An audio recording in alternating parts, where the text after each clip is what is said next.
The story begins on Thursday morning. Like every morning, Arthur wakes up on time, and his house begins to shake. When Arthur looks outside, he sees bulldozers. His house is about to be demolished today, as it's in the middle of the road where a bypass will be built. To save his house, Arthur lies down in front of the bulldozer. The officer says, "We informed you earlier. You should have vacated your house by now." Quote. But Arthur refuses to listen. Just then, Arthur's friend, Ford, arrives and tells Arthur, "I'm going to tell you something important today. Come with me." Quote. He then takes Arthur to a pub, where he tells Arthur, "I'm not human, but an alien." Arthur doesn't believe him. Ford asks, "Do you remember how we first met?" The story then goes into a flashback, where we see Ford walking toward a car, his hand outstretched. He actually wants to shake hands with the car because he doesn't know Earth's ways. But before he can collide with the car, he's almost dead. Arthur saves him, and they become friends. The story returns to the present. Ford says, "You saved my life one day. Now I want to save yours. If you want to meet someone one last time, you can." Quote. Arthur says, "I had a crush on a girl named Matrillion, whom I met at a fancy dress party. We quickly became friends. She wanted to travel the world. She asked me to take her around the world, but I didn't have the money, so I couldn't say yes." Quote. Then a man named Jihad arrived, who told Trillion, "I'll take you around the world. I'm not a human, but an alien." Quote. Trillion went with him and hasn't seen her since. The story returns to the present, where Arthur remembers that his house will soon be demolished by a bulldozer.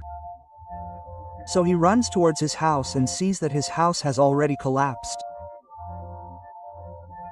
Before he can regret this, a huge spaceship appears from above, from which an alien announces that he will soon completely demolish Earth because they are building a hyperspace bypass, which is passing through the planet. Hearing this announcement, Ford grabs Arthur and points his ring at the spaceship, which emits a light. Within moments, both of them are transported to both spaceships, where a large number of spaceships combine to blast Earth, destroying Earth. Earth ceases to exist. It is in both of their spaceships that the aliens spot them. They are captured and taken to the alien leader, who says, "Today I wrote a wonderful poem. I would like to recite it to you." Quote. In fact, his poetry is absolutely nonsense. Ford's head hurts so much that his eyes begin to close. And now the alien leader asks Arthur, "How did you like my poetry?" Although Arthur doesn't want to praise him, he knows that if he doesn't, the alien leader will kill him. So he gives him false praise. But the leader realizes Arthur is praising him falsely. Enraged, he throws Arthur and Ford out of his spaceship, killing them both. But luckily for them, another spaceship passes by and transports them inside. Both of them survive. Inside, we see Trillion watching the news on TV. It's a Galaxy news report announcing that Zeph Horde was appointed president of the galaxy. But he stole a spaceship and fled, and the police are now chasing him. Zeph Horde is the same alien who took Trillion with him on a world tour. It's here that Trillion discovers that two people have come aboard the spaceship. So she sends her robot, which brings them to her. When Zeph Horde sees Ford there, he is overjoyed because he is Ford's cousin. Trillion is also very happy to see Arthur. But Jefford doesn't like this. He actually has a double personality. His second personality is very mischievous. Because of this, Trillion and Arthur cannot communicate with each other. Jefford then shows everyone a chip containing a video. When they play the video, they discover a planet where two little girls, who are aliens, have created a supercomputer that can answer every question.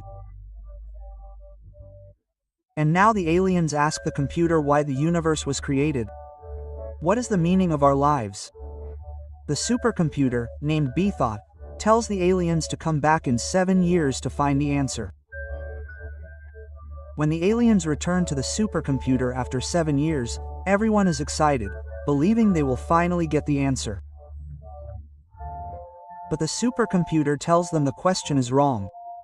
You should ask the right question, Ford says, leaving everyone disappointed. The video ends. Ford then asks his cousin, Jeff Hard, do you also want to know the answers?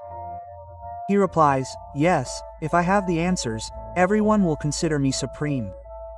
My every command will be obeyed. I believe the answer to these questions lies on that planet. Quote. They decide to go to that planet. But then Zaphod's other personality presses a wrong button, sending their spaceship to another planet. They enter a hall where an alien, who Zaphod already knows, is giving a speech. He is actually his opponent. He then takes Zaphod with him and asks, are you here to take revenge on me? Do you still want to carry on your feud? Quote. Zaphod replies, no, I was going to the planet where the supercomputer is built, but I accidentally ended up on this planet. Quote. Kala explains that getting to that planet isn't easy unless you have the correct coordinates. I have the coordinates, he says. He then shows him a locket, which contains the coordinates of that planet. Kala says, I'll give you this locket only if you promise to bring him the gun from that planet that the supercomputer created. Zaphod agrees. But Kala says, in return, I'll keep your head until you bring me that gun. He cuts off one of the heads and keeps it for himself. After that, they all leave. Just then, the same aliens who destroyed Earth arrive. They actually work under the president and now believe they're kidnapping the president and taking him with them. Therefore, the alien leader orders his army to kill them all so they can rescue the president, Zaphod. But if Zaphod goes to them, he'll have to return the spaceship they used to travel to the planet where the supercomputer is located. This is the spaceship he stole. So, Trillian holds Zaphod at gunpoint. But the alien leader orders him captured. After which they capture Trillian. The others then return to their spaceship. They have the coordinates. Using those coordinates, their spaceship heads towards the planet where the supercomputer, which has the answers to everything, resides. But Arthur wants them to go to rescue Trillian. But even after going there, they are unable to control their spaceship. So, through a port, they all travel to the planet where Trillian has been taken. There, Trillian is shown being interrogated. She is asked, which planet are you from? She says, I'm from Earth. She is told that this cannot be possible because Earth has been destroyed. Trillian is unaware of this. Then, she is shown the document that destroyed Earth. When she looks at it, it is signed by Zaphod, who is the new president.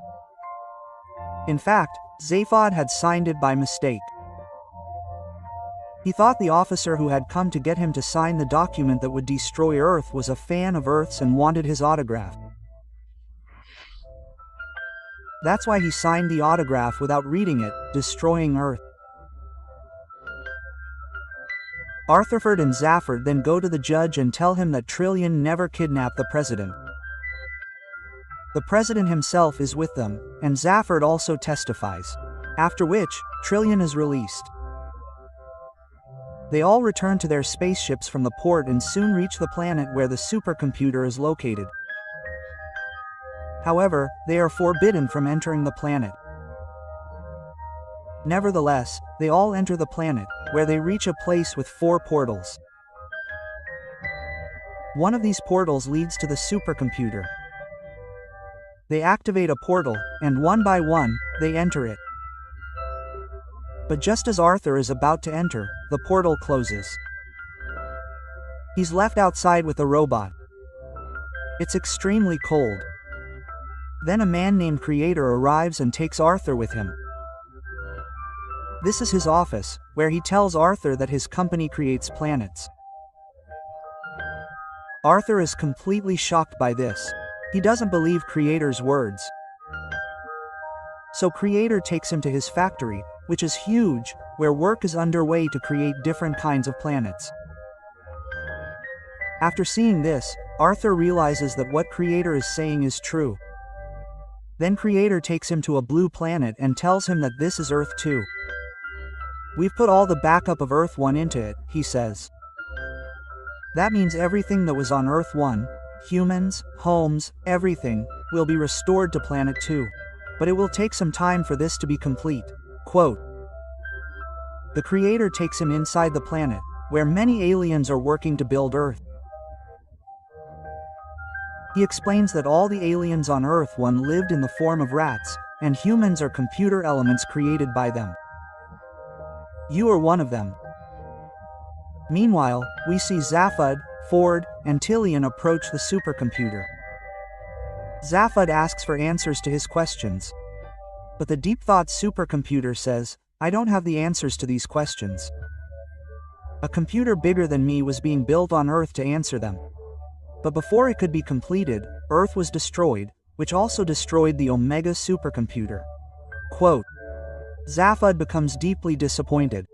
He says, I will never find answers to my questions. Ford then says, we need that special gun, and the supercomputer opens a secret passage. They all go inside, where they find the gun they have to give to Kabula. But Trillian picks it up and attacks Zephyrd, knowing that he destroyed Earth. This gun is called the point of view gun. Whoever uses this gun against another person, their thoughts become clearly visible to the other person. Zaph now realizes that Trillian doesn't like him because he destroyed Earth. Arthur, who has always liked Trillian, understands her well. Zaph only knows her superficially. Deep down, he doesn't know what Trillian is like or what she wants. Trillian also realizes this, and then someone teleports them all to Earth 2, a replica of the original Earth. Arthur is already there, returning home, where he finds all his friends.